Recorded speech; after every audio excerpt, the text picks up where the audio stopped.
নবী করিম সাল্লাল্লাহু আলাইহি সাল্লাম বলেন যে তোমরা রমজান মাসে তিনটি কাজ বেশি বেশি করে করবা।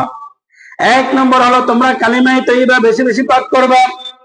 দুই নম্বর হলো তোমরা আল্লাহ তাআলার কাছে জান্নাত চাইবা এবং তিন নম্বর হলো তোমরা আল্লাহ তাআলার কাছে জাহান্নাম থেকে পানা চাইবা এবং তোমরা বেশি বেশি ইস্তিগফার পাঠ করবা।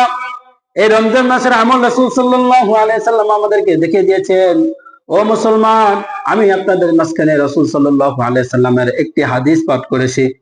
রাসূল সাল্লাল্লাহু আলাইহি সাল্লাম বলেন, ইযা জাআ রমাদান, যখন রমজান মাস আসে, ফুতিহাত আবওয়াবুল জান্নাহ, জান্নাতের দরজাগুলো খুলে দেওয়া হয়, ওয়া গুল্লিকাত আবওয়াবুন নার, এবং জাহান্নামের দরজাগুলো বন্ধ করে দেওয়া হয়, ওয়া আসুফাদাতিশ শায়াতিন, এবং শয়তানকে আবদ্ধ করা হয়।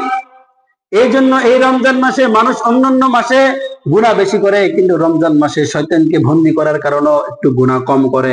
এরপরও অনেক মানুষ আছে তারা এরপরও গুনাহ করে, এরপরও রমজান মাসে বিড়ি খায়, রমজান মাসে চুলার মধ্যে আগুন জ্বলে, এক একটা ভাতের বিনিময় এক একটা সাপ তৈরি হবে কবরের মধ্যে। আপনার যারা যে খাইতেছেন একটু হিসাব নিকাশ করে খেন।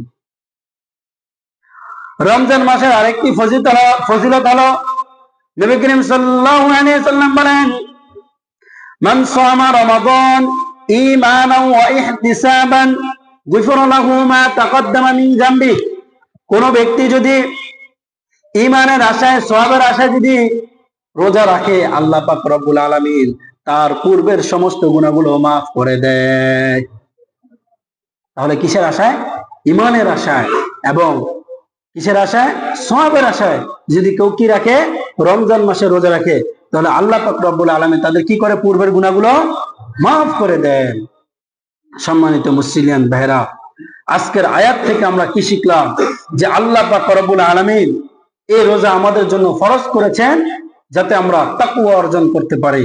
এই তাকওয়া যদি আমরা পেয়ে যাই, তাহলে আমাদের জীবন সার্থক হয়ে যাবে, আমাদের জন্ম সার্থক হয়ে যাবে। আমরা দুনিয়া এবং আখেরাতে শান্তিময় সুখের স্থান জান্নাতে যেতে পারবো। যাদের অন্তরের মধ্যে তাকওয়া থাকবে তাদের দাম আল্লাহর আদালতে অনেক বেশি থাকবে। তাদের তাকওয়া জাহান্নামের আগুনকে নিভিয়ে দিবে, তাদের তাকওয়া তাদেরকে জান্নাতে প্রবেশ করাবে।